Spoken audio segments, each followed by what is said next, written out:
ये प्रशांत किशोर की आंधी है या बिहार बदलाव के लिए अंगड़ाई ले रहा है।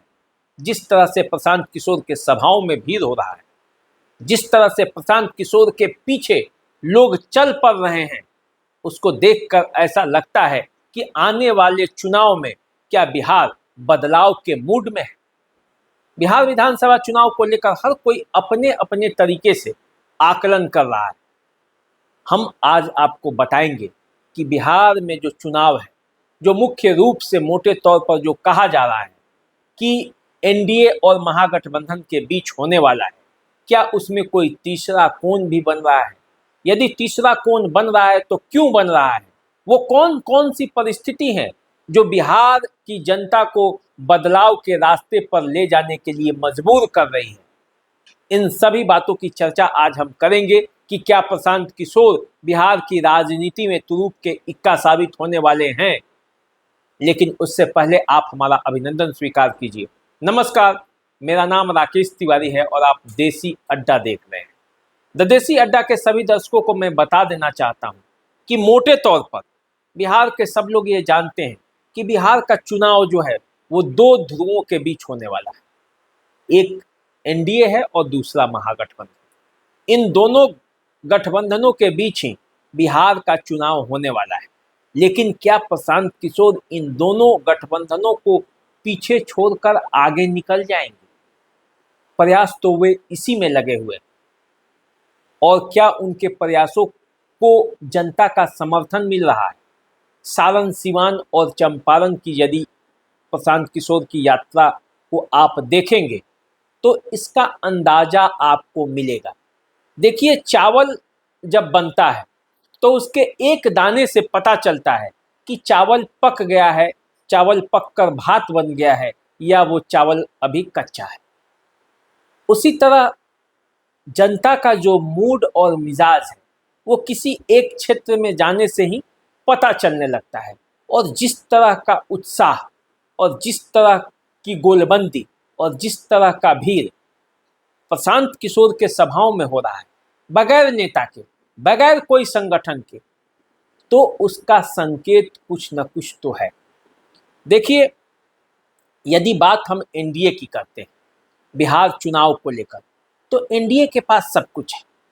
एनडीए के पास सत्ता है, एनडीए के पास समीकरण है, एनडीए के पास जातियों का जो वोट बैंक है उसके आधार पर बहुत बड़ा वोट बैंक है। एनडीए के पास यदि कुछ नहीं है इन सब के बावजूद, तो वो है उम्मीद। उम्मीद जो 2005 में नीतीश कुमार से था, उम्मीद जो 2010 में नीतीश कुमार से था, उम्मीद जो 2015 में जब नीतीश कुमार आरजेडी के साथ चुनाव लड़ रहे थे तब भी था। लेकिन अभी के मौजूदा हालात में लोगों की उम्मीद नीतीश कुमार से नहीं।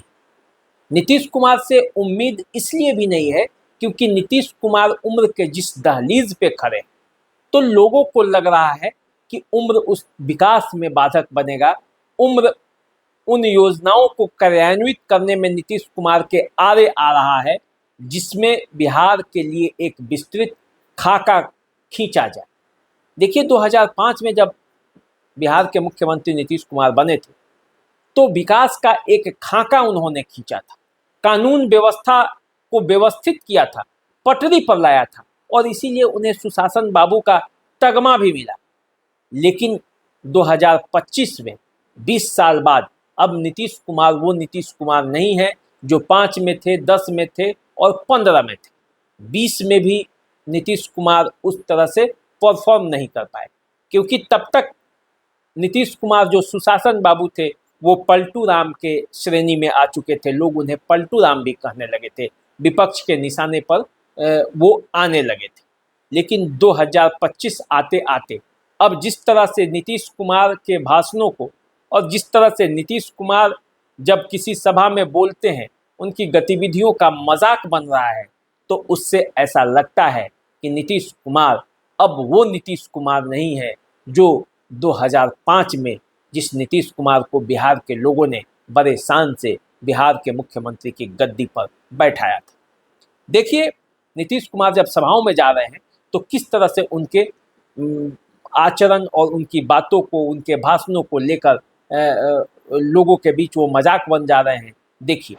श्रद्धेय माननीय प्रधानमंत्री श्री अटल बिहारी जी ने, नरेंद्र मोदी जी ने अटल बिहारी वाजपेयी तो पहले काम किए थे, तो अभी जो आदरणीय नरेंद्र मोदी जी भी आपके लिए इतना काम कर रहे हैं, तो एक बार खड़ा होकर के इनका अभिनंदन करिए। सब खड़ा होइए, खड़ा हो सब, अरे सब खड़ा होकर के इनको प्रणाम करो।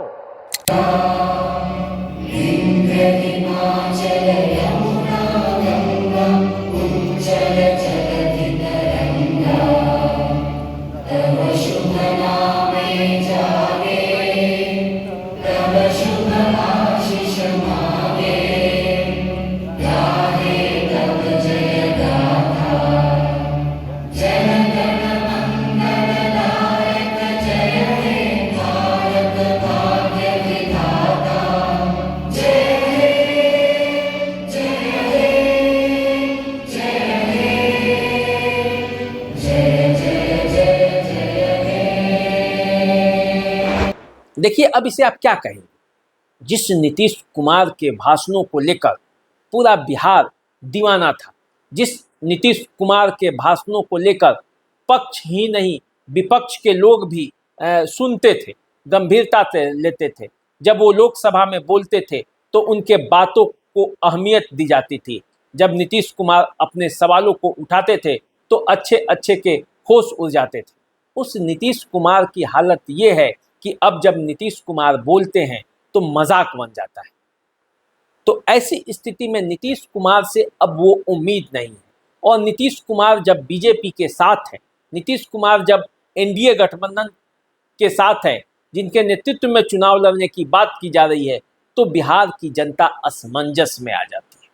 बिहार की जनता ये सोचने के लिए मजबूर हो जाती है कि आज जो नीतीश कुमार इस स्थिति में है, यदि 25 के बाद भी बिहार के मुख्यमंत्री रहे तो अगले 5 सालों तक बिहार का क्या हाल होने वाला है, बिहार किस किस तरह से देश भर में मजाक का केंद्र बनेगा।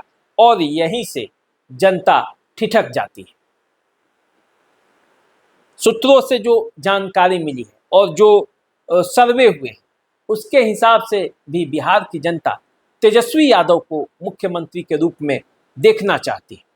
लेकिन तेजस्वी यादव के साथ सबसे बड़ा जो दिक्कत है वो ये है कि जिस तरह से उन्हें लालू प्रसाद यादव की विरासत मिली है, जिससे उनका जनाधार बिहार में इतना बड़ा है, तो उसी तरह लालू प्रसाद यादव और राबड़ी देवी के 15 सालों का जो शासनकाल है, उसका जो बैगेज है, वो भी तेजस्वी यादव के कंधे पर है। ऐसे में बिहार के लोग ये सोचने पर मजबूर हो जाते हैं कि क्या तेजस्वी यादव जब सत्ता में आएंगे तो कहीं लालू प्रसाद यादव और राबड़ी देवी वाला दौर न लौट जाए।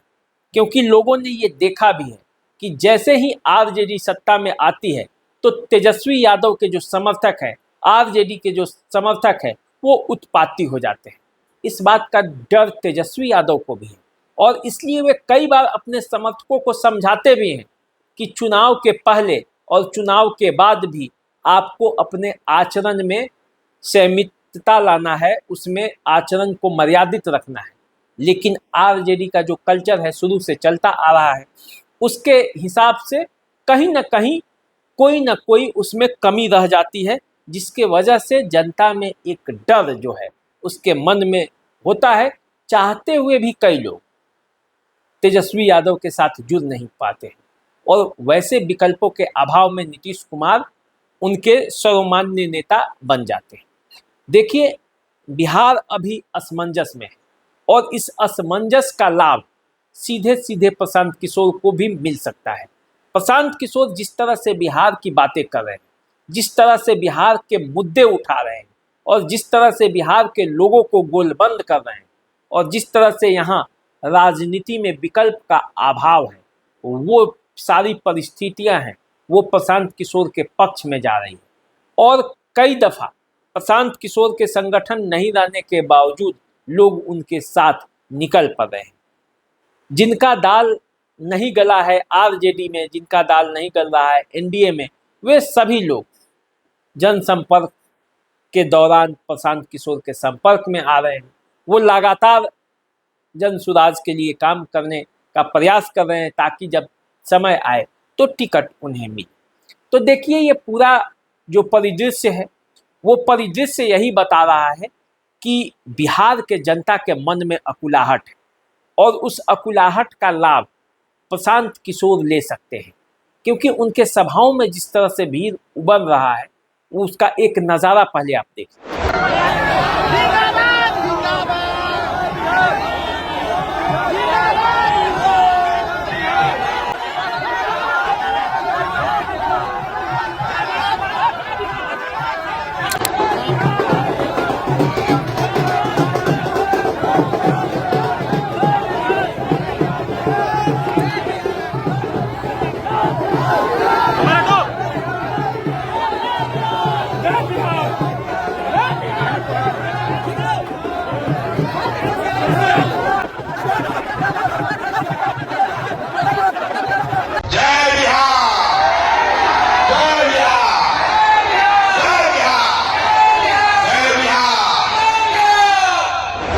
इस नज़ारे को देख के आपको क्या लगा?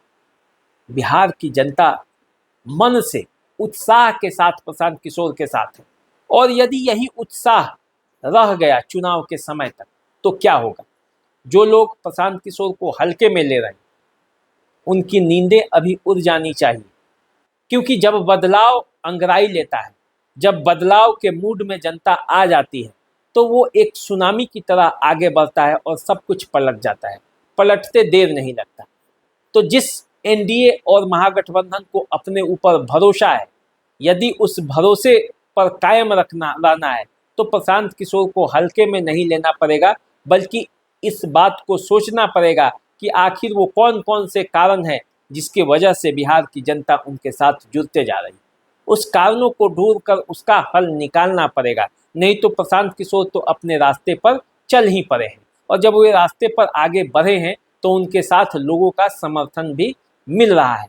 तो देखना है प्रशांत किशोर जो ये ठहरी हुई पानी है बिहार की राजनीति में, जो पहले 15 साल और उसके बाद 20 साल तक लगातार बिहार के मुख्यमंत्री लालू यादव और उनके परिवार या नीतीश कुमार रहे हैं, तो उसके बाद क्या कोई नया चेहरा बिहार की राजनीति में आता है?